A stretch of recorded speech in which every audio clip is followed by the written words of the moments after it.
అది ఇస్లాం తీవ్రవాదం కాబట్టి ఇప్పుడు రేపు ఎల్లుండో అటాక్స్ చేశారనుకుందాం మోడీ గవర్నమెంట్, భారత ప్రభుత్వం. పాకిస్తాన్ వైపు ఎవరైనా ఉండే అవకాశం ఉందా? టర్కీ నుంచి సపోర్ట్ రావచ్చు అంటున్నారు, చైనా నుంచి సపోర్ట్ రావచ్చు అంటున్నారు, మలేషియా నుంచి రావచ్చు అంటున్నారు. అంటే ఏమైనా ఉన్నారా వ్యూహాత్మక మిత్రులు, శత్రువులు ఏమైనా? This is not the time for speculation. ఇదే పాలిటిక్స్ కాదు.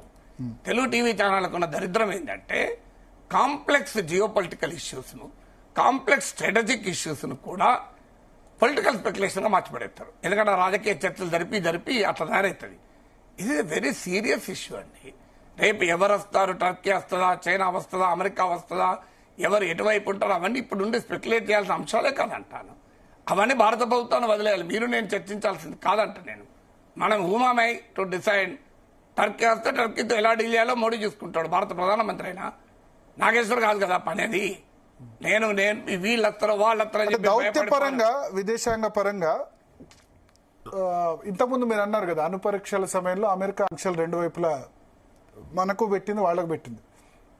సో అటువంటివి ప్రపంచ దేశాలు, యూరోపియన్ యూనియన్ కానీ, అమెరికా కానీ, ఇటువైపు కానీ ఎవరు ఎటువైపు ఉండే, ఇప్పుడు ఉక్రెయిన్ రష్యా వారిలో క్లియర్, నాటో ఒకవైపు, ఇంకొకళ్ళు ఎలాంటి చర్య జరుగుతుందో తెలియదు, ఏ చర్య తీసుకుంటారో తెలియదు.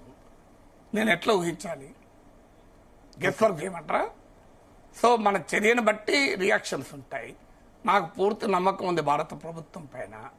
ఇవన్నీ సెక్యూరిటీ స్ట్రాటజిక్ కన్సిడరేషన్స్ ను దృష్టిలో పెట్టుకునే ఈ మేరకు వ్యవహరిస్తుంది అని భారత ప్రభుత్వం పైన నాకు విశ్వాసము. గవర్నమెంట్ ఆఫ్ ఇండియా పైన కాన్ఫిడెన్స్ పెట్టాలి తప్ప మనం కూర్చొని వీళ్ళు ఇట్లా చేస్తారా, ఇట్లా స్పెక్యులేట్ చేస్తాం, ఏం చర్య తీసుకుంటాం. చైనాకు సంబంధించి ఇప్పుడు మీరు చెప్పారు, చైనాకు సంబంధించి రెండు ఇష్యూస్. ఒకటి, వాళ్ళు మొదలేమో జరిగిన ఘటన ఖండించారు, బట్ ఇండిపెండెంట్ ప్రోబ్ జరగాలి అని సపోర్ట్ చేశారు. సో చైనా డైరెక్ట్ గా గానీ ఇండైరెక్ట్ గా గానీ ఏమైనా పాకిస్తాన్ సాయం అందించే అవకాశం ఉంటుందా? అదే అంటున్నాను, it is not the time to speculate అంటున్నాను. మళ్ళీ చెప్పేది అదే. ఇప్పుడు మనం ఎవరెవరి స్పెక్యులేట్ చేస్తాం? మనకు ఎలా తెలుస్తుంది చెప్పండి? ఇక్కడ కూర్చొని హైదరాబాద్ లో స్టూడియోలో కూర్చొని భారత్ మొత్తం ప్రపంచంలో ఏం జరుగుతుంది, ఏం చేస్తే ఏమవుతుందండి నన్ను చెప్పమంటే నేను ఎట్లా చెప్తాను? చైనా సపోర్ట్ చేస్తే దాన్ని ఎలా న్యూట్రలైజ్ చేయాలో ఇండియా ఆలోచిస్తుంది.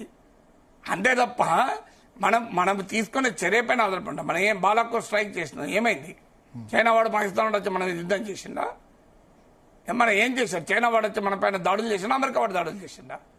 బాలాకోట్ స్ట్రైక్ జరిగితే ఏం జరగలే కదా. మరి ఎవరు మనం ఖండించారా? కనీసం యునైటెడ్ నేషన్స్ లో తీర్మానం చేసి ఖండించారా? మనం ఏం జరగలేదు కదా.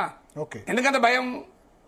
సో మనకు అలా భారత ప్రభుత్వం అవన్నీ చూసుకొని చేస్తుంది కదా. ఎవరితో పాకిస్తాన్ పరపతి సార్ బాలాకోట్ స్ట్రైక్స్ తర్వాత ఎట్లా ఉంది, ఇప్పుడు ఎట్లా ఉంది ప్రపంచ దేశాల్లో? అంటే మనం పాకిస్తాన్ గౌరవము అప్పటితో పోలిస్తే ఇంకా తగ్గింది. ప్రపంచంలో పాకిస్తాన్ ఇన్ఫ్లుయెన్స్ తగ్గింది. ఆ పాకిస్తాన్ ఎకానమీ షార్టర్ అయింది. పాకిస్తాన్ పాలిటీ క్రైసిస్ లో ఉంది. పాకిస్తాన్ ఆర్మీ, పాకిస్తాన్ ప్రజల్లో లెజిటిమసీని కోల్పోయింది. సో అందువల్ల కంపేర్ టు బాలాకోట్ స్ట్రైక్ జరిగిన 2019తో పోలిస్తే అన్ని రకాలుగా కూడా పాకిస్తాన్ బలహీనపడింది. సో అందువల్ల అప్పుడున్న సిచ్యువేషన్ కన్నా మోర్ స్ట్రాంగర్ రెస్పాన్స్ ఇండియా నుంచి ఉండాలి అని ఆశించుదాం.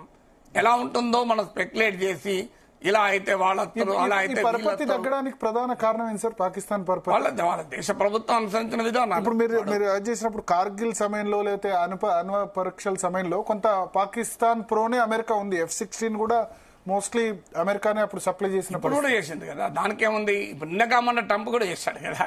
ఓకే, నిన్నగా మొన్న ట్రంప్ కూడా $383 million ఇచ్చాడు F-16 ప్యాకేజ్.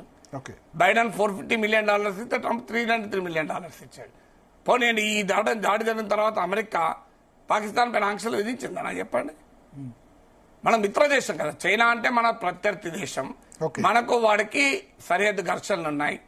మనం చైనాకు వ్యతిరేకంగా అమెరికా నాయకత్వంలోని క్వాడ్లో ఉన్నాం. అమెరికా, జపాన్, ఆస్ట్రేలియాతో కలిసి. అందువల్ల చైనా వాడు పాకిస్తాన్ కు సపోర్ట్ చేయడం తప్పు. కానీ మనకు చైనాకు మధ్య ఘర్షణ ఉన్నప్పుడు, మనం చైనాకు వ్యతిరేకంగా అమెరికాతో ఉన్నప్పుడు చైనా వాడు పాకిస్తాన్ తో కలిసి ఉన్నాడు అంటే దానికి రీజనింగ్ కనబడుతుంది. అది రాంగ్ అని మనం అంటాం ఖచ్చితంగా. కానీ వాడి వైపు నుంచి ఒక రీజన్. మరి అమెరికా మన మంచి మిత్ర దేశం కదా, అన్ని రకాలుగా మనకు మిత్ర దేశం కదా. మోడీకి ట్రంప్కు బ్రహ్మాండమైన సంబంధాలు ఉన్నాయి కదా. మరి ఎందుకు మరి ఒక్క ఒక్క హెచ్చరిక పాకిస్తాన్కు, ఇది పద్ధతి కాదు అని చేసింది అమెరికా. అసలు శాంక్షన్ విధించింది ఎక్కడైనా? ఇదే అమెరికా పైన ఫ్రాన్స్ పైన దాడి జరుగుతూకుంటారా? ఇదే మీకు వరల్డ్ ట్రేడ్ సెంటర్ పైన దాడి జరుగుతూ అమెరికా ఊరుకుందా? యుద్ధమే చేసింది ఆఫ్ఘనిస్తాన్ దగ్గరికి వచ్చి. నేను యుద్ధం చేయమని అంటలేను పాకిస్తాన్, కనీసం ఆంక్షలు విధించండి. అమెరికాను అరే అమెరికా ఆంక్షలు విధిస్తే ప్రపంచంలో ఎవడు, ఇప్పుడు భారతదేశం విధించింది, మనం విధించడానికి అమెరికా విధిస్తే ఎక్కువ ఇన్ఫ్లుయెన్స్ ఉంటుంది కదా. ఎందుకంటే అమెరికా తలుచుకుంటే రేపు పొద్దున అయిపోతుంది పాకిస్తాన్ తీవ్రవాదం. ఎందుకంటే పాకిస్తాన్ మిలిటరీ మొత్తం అమెరికా చేతిలో ఉంటుంది. అమెరికా తలుచుకుంటే పాకిస్తాన్ 5 నిమిషాల పని. తాము సృష్టించిన తాలిబాన్ల పైన తామే పోరాడింది కదా పాకిస్తాన్ అమెరికా కోసం. అయినా ఒసామా బిన్ లాడెన్ విషయంలో కోఆపరేట్ చేయలేదు, వాళ్ళు కోఆపరేట్ చేయకుండానే వీళ్ళు కొట్టేశారు.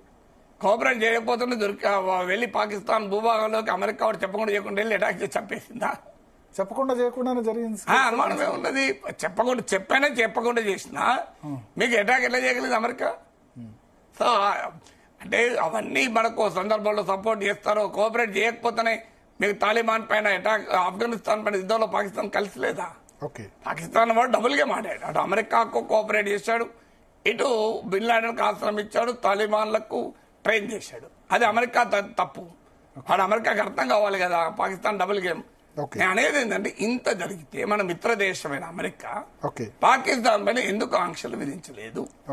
దీనికి ఆన్సర్ ఉండాలి కదా. ఆంక్షలు విధించాలి కదా. ఆంక్షలు విధించిన పక్క పెట్టండి. పాకిస్తాన్ క్రాస్ బార్డర్ సీమాంతర ఉగ్రవాదానికి పాల్పడుతోంది అని మనం ఖండించాలా వద్దా? అమెరికా ఖండించింది ఎక్కడన్నా? తీవ్రవాద ఘటన ఖండించింది. ఘటన ఖండించిన తర్వాత ఒక విషయం, ఘటనకు కారణమైన పాకిస్తాన్ ఎందుకు ఖండించలేదు అంటున్నా నేను. ఎక్కడ మీరు అమెరికా ఖండించలేదు పాకిస్తాన్.